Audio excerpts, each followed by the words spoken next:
Welcome to the Unlearning Studio, where we learn to live lives that feel good by unlearning the patterns that get in our way. I'm thrilled you're here with me today. I am so pumped about being here. I loved our last conversation, and we have been playing like email tag, trying to find a time to do it again. So I'm so excited. Yeah. Me too. I'm so happy that today worked. Tell me, what does it mean to breathe life into a marriage?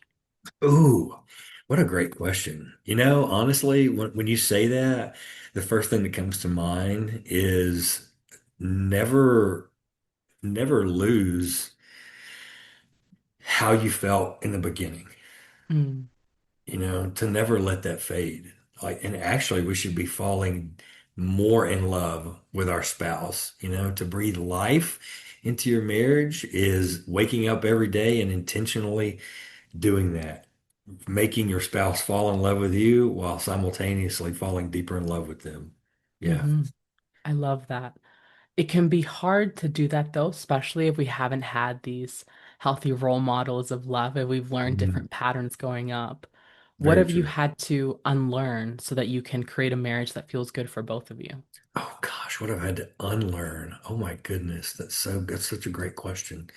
Um, that I can trust my spouse, that she has my best interest in mind. Yeah, that I don't have to be solely independent and solve everything by myself, you Mhm. know, and to trust. Yeah.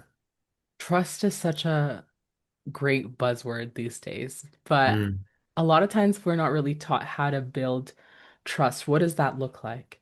Marriage has all these great stages. You just get married, that's a huge transition. You're learning how to be with a whole other person. mhm. They were raised completely differently than you. They celebrate birthdays differently. They do all these things differently than you do. And then you have kids. That's a stage where you're so sleep deprived you don't know which way is up. How do you build trust all throughout all those stages? That's so funny because I don't, this may be just being, having been married for a while, and I don't mean to step on toes of anyone listening, but I don't feel like people that are like newly married have any idea what real trust really looks like. They're like, oh, it's just like a slumber, it's just like a sleepover. It's gonna be so fun. Yeah, and then you pay taxes together, and you're like, oh. Wait a minute. Or you have a child, yeah, and you're like, please go take care of the child or whatever chaotic insanity is ensuing now, 10 years into the marriage. That's where real trust is built. What Uh, tell me, what does it look like though? Like when yeah. I think of trust and I think of everybody that I dated when I was younger or even before my husband, I'm like, man, like I didn't know really what this entailed. I Mm, didn't know what it meant to trust someone to show up for you every single day, someone who's gonna yeah. wake up with the baby with you, someone who's gonna care Mhm, about your well-being, someone who's mhm, gonna be there for you. What does that yeah. trust look like in What different does it really stages and look how can like? we strengthen it? Yeah. What it really looks like is letting them see all the ugly parts of you and knowing that they're going to still be here tomorrow or in the next 5 minutes. Yeah, it's knowing that they love every bit of you and being okay with being vulnerable all the time and being able to share your insecurities, fears, uh, because it's not, marriage is not just a fun sleepover slumber party. And, you're going to experience the worst that life has for you together. And you have to be able to share every bit of that experience and how you feel going through those things with them. And that's trust, knowing that you can relinquish that to them and that they're going to honor that and how you feel and honor how you feel. And the way you build it is to both do that. For me as a husband, that as a man, that is maybe a stigma probably right now that a lot of men still struggle with is Mhm. to release how we feel. You've seen the memes. I wonder if he's thinking of someone else and the guy's rolled over and he's thinking a million other things than about anybody else because we don't want to share those things. As funny Yeah. as the memes can be, it's the truth. We just don't want to share what we're feeling, what we're thinking. And the way you build that trust is to do it. Try it. Just open up and share exactly how you feel. Yeah. Tell me about what comes to mind about breathing life into your marriage and those different stages when the baby isn't letting you sleep, Mm, or when your kids are teenagers, or when they're mhm. getting ready to leave the house. What does that look like? Yeah. Takes a lot of intentionality. I would encourage any spouse's husband or wife to leave your spouse love letters around the house. Um, when those moments happen, like the baby's not sleeping and it's 3 a.m., get up and not only help, but leave them something they're going to find the next night when it happens again. Being super intentional with every opportunity you have to be an encourager, a supporter, to let them know that we're in this thing together. I really like that you're mentioning, and I just want to pause there because Sure. being in this together, I love the sentiment. Being a woman that has gone through pregnancy and birth, I said to my sister when she was pregnant, I said, well, before she got pregnant, but then she felt what I said when she was pregnant and she gave birth. I said, even if you have a very supportive and loving husband, I still felt extremely alone. It was my body Mhm. that was trashed and recovering. I was in so much pain. And yet the Mhm. baby's like demanding to eat from me. And then you're like, how do I breastfeed? Like it's not latching. Like, what do I do? It's so overwhelming. And you're in it together. Like he's in the room, he's giving me vitamins as I'm breastfeeding or trying to breastfeed. He's making sure we're changing my pad. He's doing the sitz bath, all the stuff that he can do, Mhm. but it still felt very lonely and Mhm. alienating for me. It didn't really feel like we were in it together because I was Yeah. feeling the brunt of all that pain. Yeah. How can husbands help or understand as their wives are transitioning to that? Like, what would you give them as an approach or advice of how to be there together, even when, because it feels unfair to the guy. Hey, I'm doing everything. I love you. I'm here with you. I'm making sure you take your vitamins. I'm feeding the baby. I'm doing this and I'm doing that. And there's still a disconnect there. Mhm.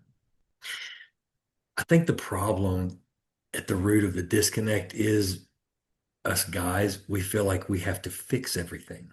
Mm, So like, oh, well, I have to be there to give you your vitamins because, that's what you need. That's what I can fix right now. You can't, like, you couldn't do that for yourself.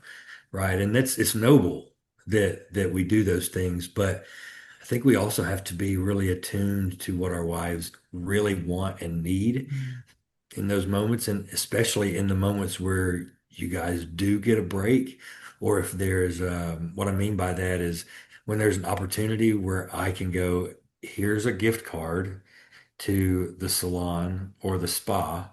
I got the baby, go and be and take care of you.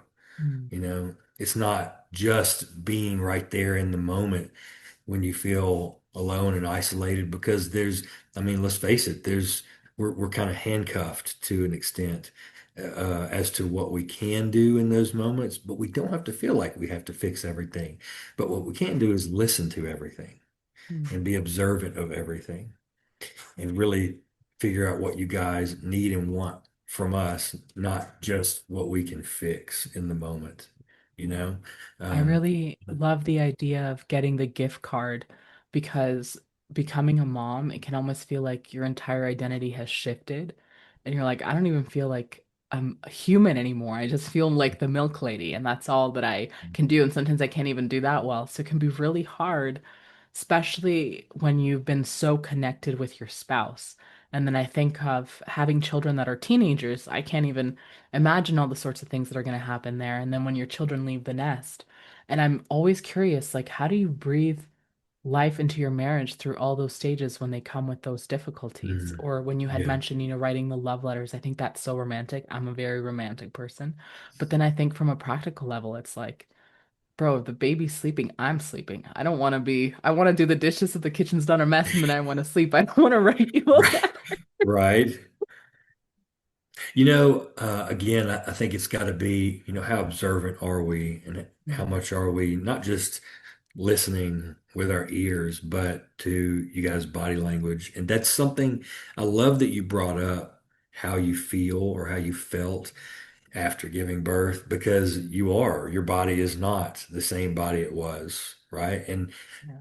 we can talk about, oh, the miracle of life, but you're still going to, we're vain people, humans are, and we're going to walk by the mirror. And that's something that husbands will miss a lot of times is what happens when your wife stops looking in the mirror?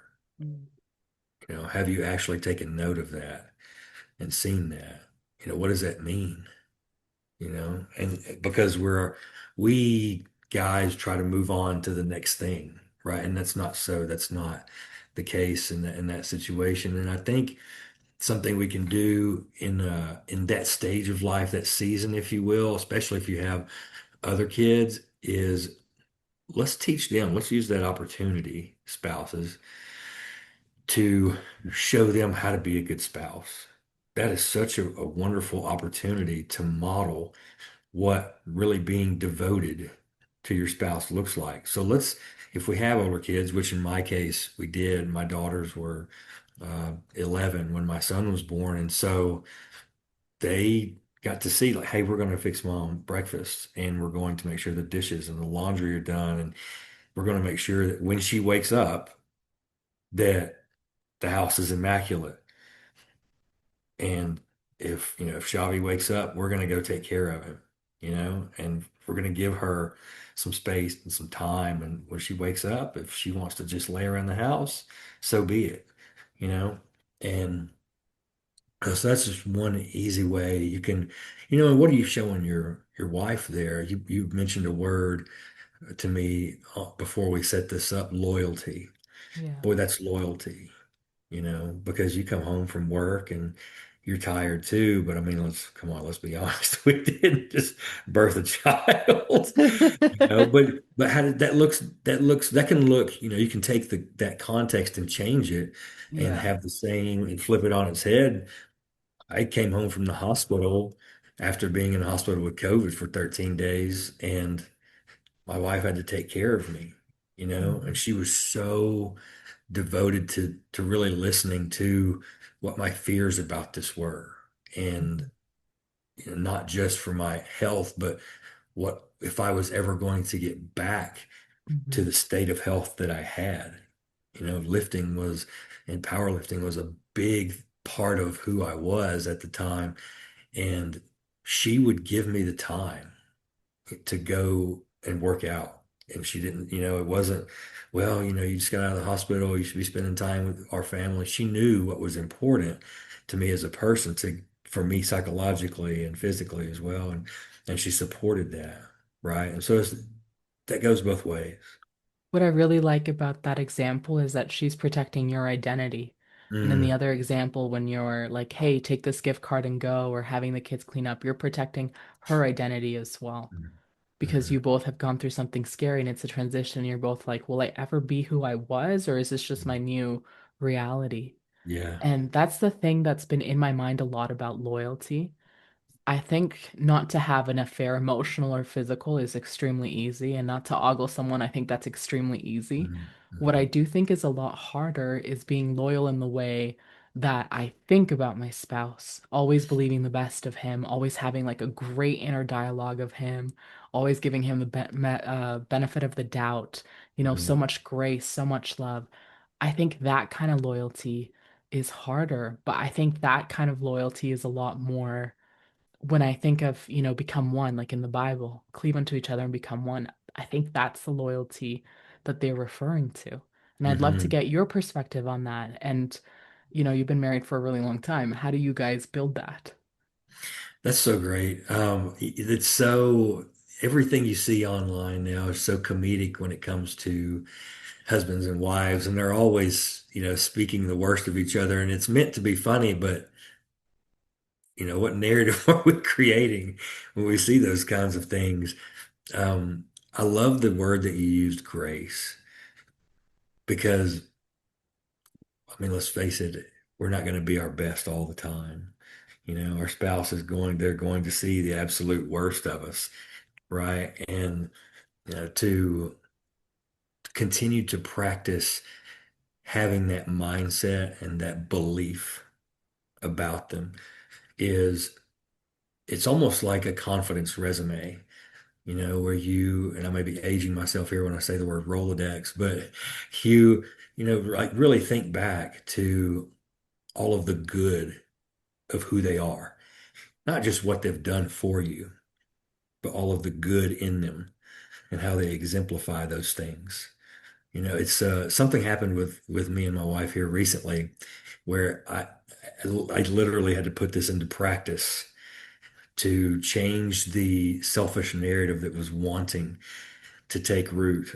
So we went and floated a river nearby with our daughters in our kayaks, and my daughters left their keys. We parked their vehicle at the end point and went in my vehicle with the boats at the put-in point, and they left their keys in my vehicle 15 miles apart. Okay. And so we got out of the boat and I was like, okay, girls, go and lock your vehicle and start it so you and mom can get in and I'll get everything loaded up. And they were like, yeah, well, you have our keys. No, I don't actually. And so once it dawned on me, I've got 15 miles between me and the keys. So I asked my wife, I said, I need a bottle of water and my truck keys. So I'm going to walk back to, and she said, no, you're not. I'm not letting you. Hmm. And in that moment, I wanted to be so angry because there were people all around and it was very embarrassing. And honestly, at first, I allowed it to be emasculating. Hmm. But once I got them safely back on the road 2 hours later, I might add, and headed home, I rode in my vehicle. I drove alone.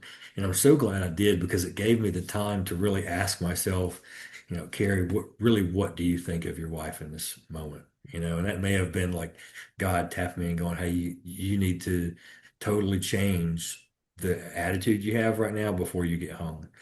And here's what I asked myself, like, what was her intent? Like, really, what was her intent? Was her Mhm. intent to embarrass me? Of course not. No. Of course not. Why in the world would it be? So what was it? It was to protect me. She had my best interest in mind. And so she jokes about this, but I got home and I hugged her and kissed her, and she was like, who is this guy? She was like, how do you turn that off? Because I thought that you would be so mad at me, and I was like, oh, I know who you are. And I know why you did that. It took me a few minutes to Figure allow it out. myself to relinquish the emotions I wanted to feel, and Mhm. that I guess that's a little self and social awareness there, right? And things that would trigger us for men, respect, right? But I mean, really, what was her intent? Yeah, we have I to we have really, to consider those I really things. like that you're honing in on this. Mm, Because when I first hear the question, or when I first hear her say, "No, I'm not letting you," mhm. and I am sick, so it's hard to speak, so just bear with my It's raspy okay. smoker voice. When I first hear her say, "No, I'm not letting you," I'm like, "Oh my gosh, like she's so sweet. I love that. She's protecting you." She's like, "You're not gonna do this trip. Don't worry about it." I'm like, "That's great." And then you're like, "She did it in public," and I found it a little emasculating. I'm like, "Oh, like that makes so much sense." And something my dad has done a lot. He has four daughters. And so a lot of times we'd bring dating stories to him and share our female perspective, and then he'd share his male perspective. And a lot of the Very cool. times what he would say would be, I can assure you that this is not how they saw it, and you need to bring this up and share how you Mm, receive this. mhm. And I think it's fascinating that the male and female brain works so differently. I just love that you've gotten into that habit of what was the intent and how did I receive this? And you said I wanted to let go of the initial emotions that I was feeling, which I think is so fantastic to get to a point where you're like, hey, this thing is not going to control me. I Mm. really know my wife. She's amazing. She loves me. She's protecting me. I received it this way. And I know that that's not who she is and that's not how she meant it. So let me release these emotions and then go love on her and tell her like she's the best thing that's ever happened to me. I think that's brilliant. Yeah, we actually talked about it that night, and she she had no idea that that's how that made me feel, Hmm. and I didn't want to, in the initial moment, bring that up because that would only hurt her. That would make her feel shame or blame, Hmm. and so, but once it was obvious that the situation was totally hilarious, we were able to break it down and digest it more together. So yeah. And then we actually, someone from our church was there to help us. And so we took that opportunity to demonstrate to our kids, like, hey, what's the right thing to do in this situation? We need to properly show this person thanks and gratitude, for the help that they provided, but also for the chance. My wife and I were grateful for the chance to show our kids how to resolve something like that together. And what I think is so brilliant about this example is that you are showcasing loyalty. Mm, Something happened that you didn't like, and you still were very thought loyal in the way that you thought about your wife and the way that you were willing to modify your thoughts and behavior so that you guys could still be good at your baseline. mhm. What are some patterns of behaviors from both wives and husbands that kill loyalty and desire? Oh my gosh. I think one has got to be not being intentional with your time, like not protecting your time together. You see husbands and wives will, oh, we're going to go have dinner together, or but it's either few and far between, or it's not scheduled. It's not necessarily intentional. What I mean by intentional is you look ahead, look at a calendar and look ahead and plan and protect that time, Mm. and schedule it the same way you would schedule something for work. It's got to be more sacred, your time together. Yeah, that in itself is an expression of loyalty. And if someone or life or children try to become an obstacle to that, you don't allow it. You don't allow it to become an obstacle. That is going to happen. That protected whatever it is going to happen, and we're going to follow through with that.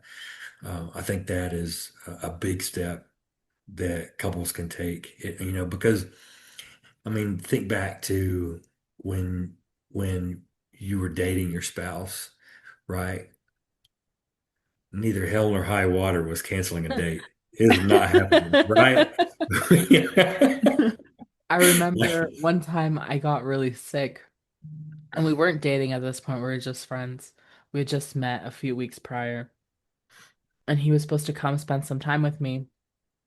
And I messaged him and I was like, "Hey, I'm actually feeling sick. I don't want to get you sick. I think I'm just gonna rest." And then he called me and then told me like, "Hey, what do you think if I just come and I help you feel better? I'll make some food, bring some vaporub. This is very big in Spanish culture. This is the magical thing that will heal you in Spanish culture." He's like, "We'll put some vaporub on your feet, put on my very special fuzzy socks, and everything will be good." I was like, "Are you sure?" He's like, "Yeah." I was like, "Okay." And then later he told me that he felt if he didn't come, it would drive a wedge between us, that either I would think he didn't care or that I would get so busy that I would just like skip that chance to be with him and then get so busy during my week that I just wouldn't see him for a few weeks. And he's like, I just felt like it could derail everything between us, or I could just go and keep things on track. And there's been so many times during our courtship where he told me that he specifically felt if he didn't do something or if he did something, that it would ruin our chances. And so he always mm, worked so hard to just be on the path to give us our best chance if we were ever to be something. And yeah. I really admire that because for me, that's also a sense of loyalty that he did it before we were even anything and that he continues to do that now with our marriage. Mhm. Yeah, when you say that, it reminds me that who we are is not necessarily what we do, it's also what we tolerate. Mm. And if we allow anything to be a wedge between us and our spouse, even if it's our children, then it compromises the decision next time. It becomes easier to dismiss our time together, Hmm. how sacred that has to be. Yeah. So I love that you brought that up. So you would say that spending time together that's not intentional, that's something that would kill desire and loyalty. What would be another thing? Mm. I think it's got to be how we support, and it makes me laugh just thinking about it, how we support our spouse, even in times where they're not at their best or where they're having a bad day. It's our job as their protector, as the person that is going to love them when the rest of the world doesn't. We never get a day off from that, you know? And so it's easy to get excited about a getaway or protected time, with your husband or wife. It's easy to be excited about that and fall in love then. How how easy is it to fall in love with them when they come home and they've had a bad day, you know? And anything and everything is a trigger for them emotionally, right? And so my wife and I have a great way to solve this, okay? When either one of us have had a bad day at work, here's how we frame it when we attempt to talk to the other one. And you can always tell, right, when your spouse has had a bad day at work. So Yeah. here's the question we lead in with that for us, this completely changes everything. Tell me about the dumbest thing that happened at work today. Right. So we've totally reframed what we're talking about Mhm. to find the humor in it. You know, as bad as the day at work might have been, what was the dumbest thing that happened at work today? And more often than not, I know that sounds silly, but more often than not, the thing when we reframe it, the thing that caused us the most frustration, maybe even sadness at work, is the thing that we can then look on and go, wow, yeah, that was really dumb. Like just the whole occurrence was dumb, but the fact that I've allowed it to come home with me, that's my fault. I've got to leave that outside the door, you know? And so, yeah, I would say finding and being intentional about the way you love your spouse, even on the bad days. Yeah. I think that's so beautiful and so profound. I hadn't thought of it. We're supposed to be the person that loves them when the world doesn't. We're supposed to be their safe spot. I Mhm. think one of my favorite things is my husband called me last week and he's like, "Babe, I just need to talk to you and rant about this person, like this potential client that was like super rude to him." He's like, "Usually people are like so kind, but he's like, this guy was like so rude and aggressive." I'm like, "I'm sorry, honey." And I just like I love that I get to be the person that he rants to and that he Mhm. gets to be the person that I rant to. And I always Mhm. tell him like this is confidential. He's always like, "Who am I going to tell?" I'm like, "I'm about to tell you something confidential." Have him sign Fully an off the NDA books. about my thoughts, my not nice thoughts. But Oh, I that's think that that's beautiful. And I think, yeah, you're right. Like, if you can't have that, like, if you're married to someone where you feel like you can't be flawed and you can't be human, like, who's not going to love you, like, when you're stinky, when Mhm. you're Mhm. gross, when you're farting, like, when you haven't done the greatest thing. I think it's beautiful to have someone where they're your rock and they're your foundation, even when times are really tough. Because Mhm. I think parenthood is like so beautiful, but it's definitely tough. Like you're especially throwing in sleep deprivation and throwing on these beautiful human beings that you're taking care of.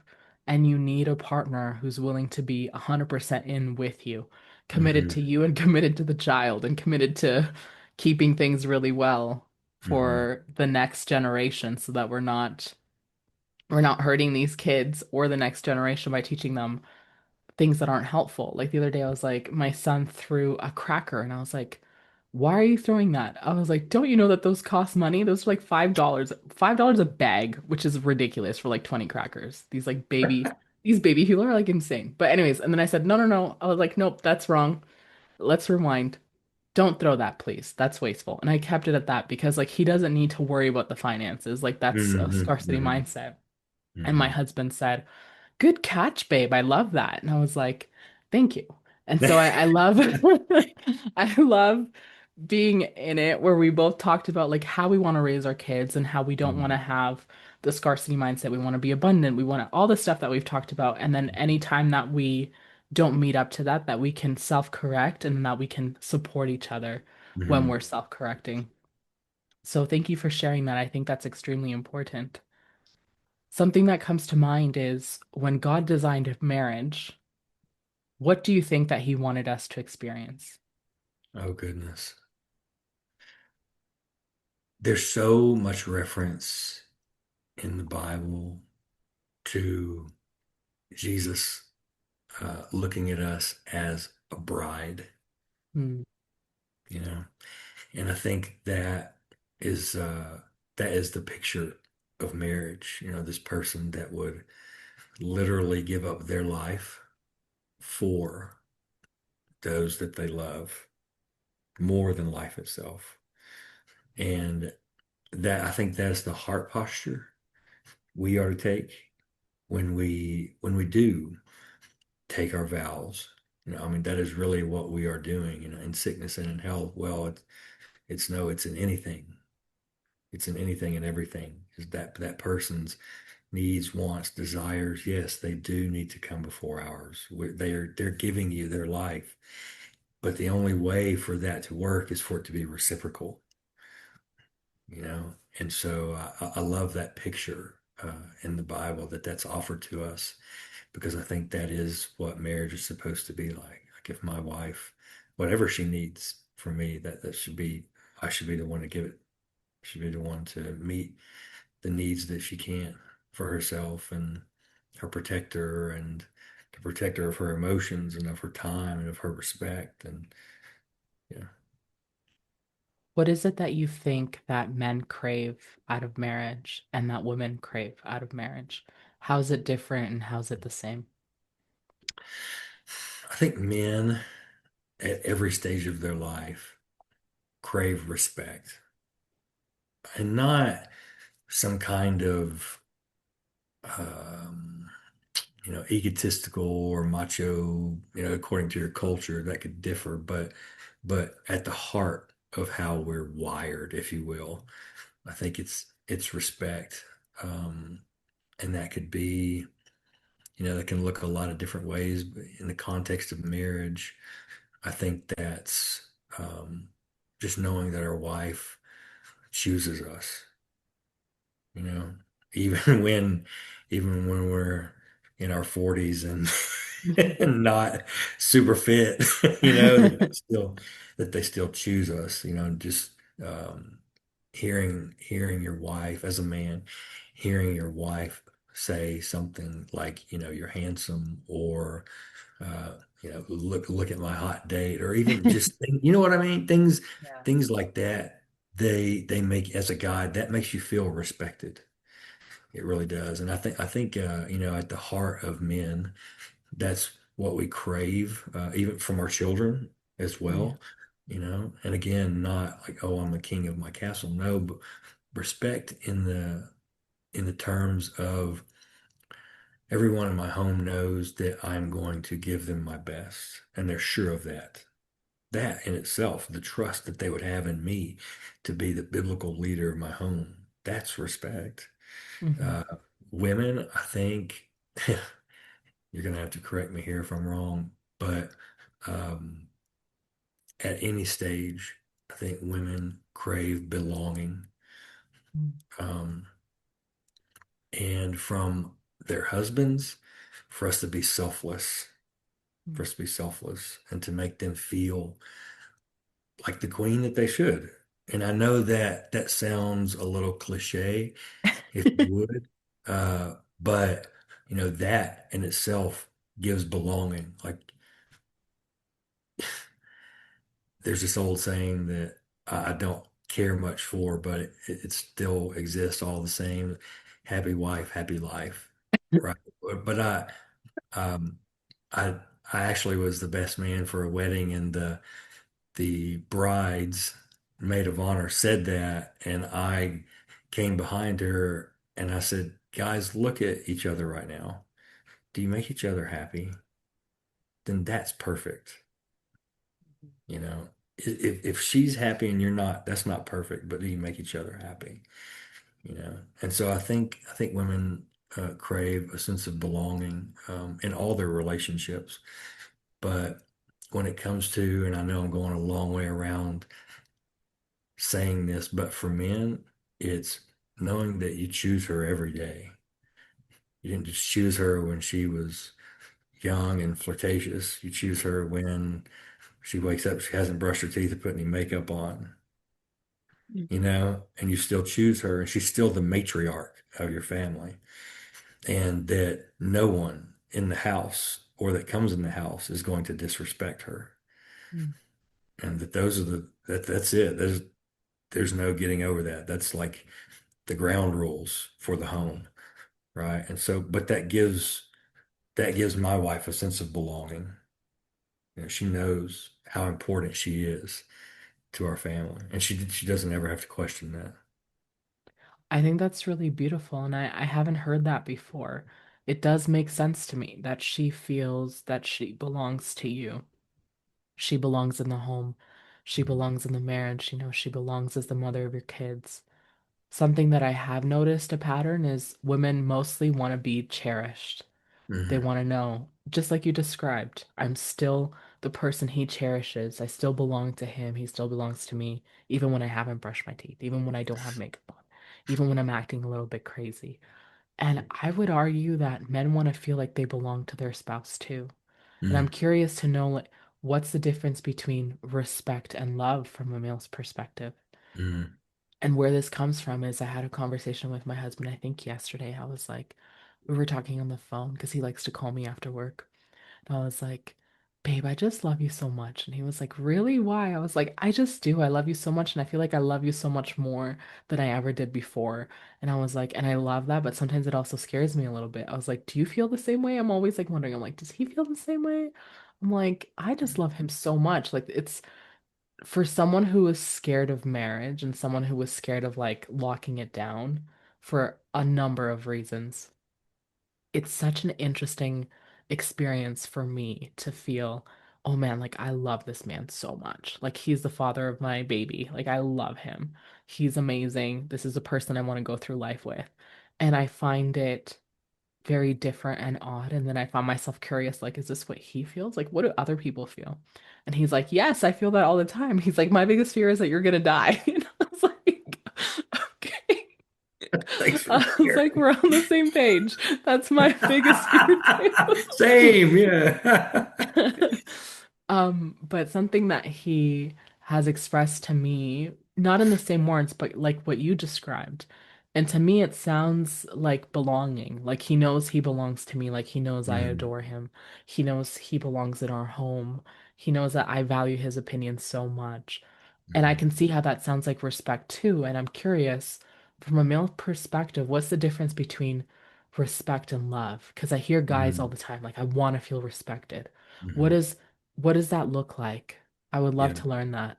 I think at the root of it, and no man will probably say this out loud. It doesn't bother me to say that, but and maybe many have not gotten to the root of this, but at the heart of us, every man at some point has a feeling of inadequacy. Mm, They really do because we're supposed, we're supposed to be the protectors of our home and the providers and all these things that we tell ourselves that the world helps us tell ourselves that we're supposed to be. And the minute we can't fulfill one of those things to societal standards, traditional standards, cultural standards, then we conjure up this feeling of inadequacy. mm, And I think the difference, to answer your question, between love and respect is when our spouse makes us feel loved, then that feeling doesn't exist because we know we're enough for them. Not just enough, but who they want to go through life with. Respect can be, maybe respect was not the appropriate word, but respect can be given out of fear. Love can't be given out of fear. mm, Right. Respect could, in terrible negative context, be given out of fear, but not love. And so I think that is the biggest difference is that love can. help us relinquish, turn loose of that feeling of inadequacy, because it's every guy's fear. It's every guy's fear that they'll lose their spouse or their home or their children or their everything, and they'll be alone.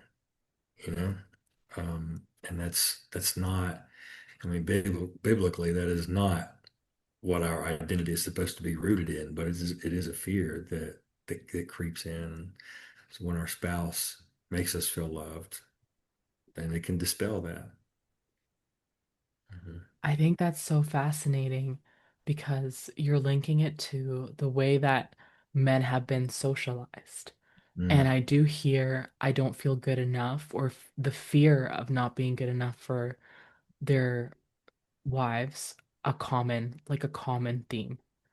And I'm wondering if respect, because I hear respect so much, like I want to be respected. I hear that so much. And women, I hear like a lot of like, I want to feel cherished. Like I want to know like they mhm, really pick me. And I'm wondering if because the way we socialize men, like we don't lean too much into their emotions and like too much in their thoughts, and so men are more like quiet than women. I wonder if the respect comes into play of I want to feel like someone cares about my opinion. I want to feel like someone trusts the way that I think, someone trusts my advice. I want to feel like I actually matter. My feelings matter, my thoughts matter, my smarts matter, because I think sometimes we don't do enough um emotionally connecting with men and mhm, teaching them how to connect to their own emotions, but also treating them like they have emotions and intellect. You know, like it's very common for girls, we're like, yes, you're so smart and beautiful, and you're feeling this and you're feeling that. And for men, we're not giving them that. We're just saying, like, yes, just go lift that heavy thing and mhm, don't break anything today and just be good and just be quiet, please. I wonder if maybe that could come into play. For sure. Yeah, I absolutely think it can. It's suck it up mentality, and which, in itself, being mentally tough is a great thing. It's something that everyone needs to possess, a degree of mental toughness, but mental toughness is not ignoring how you feel about things because you're still very much going to feel emotions. It's just the matter of whether you talk about them or not. I think that's probably why a lot of men don't, is out of fear of losing respect, you know, that we're not supposed to share our feelings or talk about them out loud, etc. Yeah, that's a great point.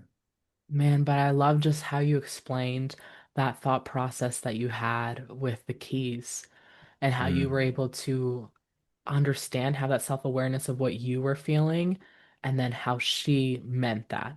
And then mm, how you were so loyal in that, and you're able to modify your thoughts and your behavior so that you guys could be very connected again. I'm curious when people don't have this great model in their life to learn healthy love. You know, we didn't really talk about this 20, 30 years ago. This wasn't a big mm. thing. And in Hollywood, we romanticize people falling in love, breaking trust, betrayal, abandonment, cheating, and then coming back together, and everything's so great. That's true. I'm very against it. That's But every that's what we're rom-com ever made. seriously, it's the worst. What would you say? Like, what's something that these people that we can do to regulate ourselves, and then one thing that we can do to co-regulate with our spouse? Mm. One thing we can do to regulate with ourselves is, yeah, I heard this recently, and it's so simple. Ask what before why. Hmm. Why can attach too many emotions. Um, and so here's what I mean by that. I had to ask myself, what did my wife mean when she told me, no, I'm not letting you? If I would have leaned too far into why did she tell me that? Oh, well, because she wanted to be in charge, or, she, whatever. She wanted to do things her way, or I could have gone down so many rabbit holes. Oh, what did she mean? That made me ask more questions. What was the point of her not giving me the keys? What could have happened if she would have given them to me? You understand what I mean? And so I think it's the way we can self-regulate is really first. It's the mindset we go into that process with. Like, does my spouse mean me harm? I mean, really, does my spouse mean me harm? And then begin to ask ourselves questions and what before why. What did my spouse mean when they said this? What was their true intent when they said this or did this? So many things are just misconstrued or have their root in something else, in a real problem that a marriage is facing. Mm. You know, I think something that we can do together to co-regulate is to be honest. And here's what I mean.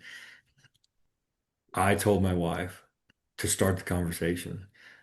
I know that you were just trying to protect me. And immediately I validated everything that was true, not Mm. what I felt, but everything that was true. I validated it. So Mm. now she's going to be so much more open with me about how she felt, and she's going to be open to receive how I felt. But we'll get to feelings in a second. Let's talk about the truth first, right? And so I think that that is a great way to co-regulate is to first acknowledge what's true, yeah, and to I validate. think, no, sorry, please go on. Oh, I was going to say to validate what we know to be true about them. What's brilliant about these examples is that you are taking yourself out of fight, flight, freeze, or Mhm. fawn with your question, what did she mean?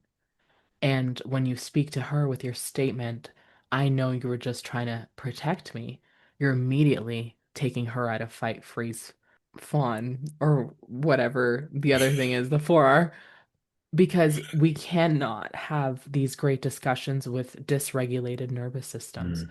And so Mhm. bringing that peace into your own self so that you're not like, oh my gosh, like this was actually something horrible and I have to protect myself, I have to survive. You're calm, and then you're able to bring that regulation to her so that she can be calm and she's no longer going to feel defensive because she's no longer in a fight. She's talking with someone who understands her, and she's going to be more receptive to hearing, oh, this is how he experienced it. Mhm. I think that's so brilliant. So, my last question for you today is what would be one small but powerful step that people can take to start breathing life into their marriage today? Oh gosh. The first thing that jumped into my mind and heart, honestly, was pray together. But Mm. um, for those that are listening, that may not be your flavor, I guess you could say. Or, if you're not, if your faith isn't something you lean into, uh, I would say get curious, get real curious. And that's all prayer is. When you pray with your spouse, it's really letting go of any control you have and asking for the best for both of you. Um, and I think when we get curious about them, it's the same thing. It's us seeking to understand them more and seeking to know really what they need from us and what they want. This is a question my wife and I have asked each other recently because the season of life that we're in right now is beginning to transition and we can sense it. Our daughters are going to start college next year. And so we have just our son at home and we've realized we have this big house and we don't need this anymore. So like what is next? And so Mhm. I've begun to ask her questions like, hey, in this new season of life, what does the perfect day look like for you? Like everything from the time you open your eyes until you go to bed again. What does the perfect day look like for you? What does fulfilling work in that day look like for you? What Mm. gives you meaning in this new season? And so, um, yeah, and that's curiosity, right? And somewhere in there, I'll have a role to play, regardless of how minuscule it might be. Right. And that will tell me how I can love her better Mm. as we move forward. Yeah. So I would say get curious. And if you are a couple who leans in your faith, pray with one another. And that's, what better way to speak the vision of your marriage into existence than to pray it into existence.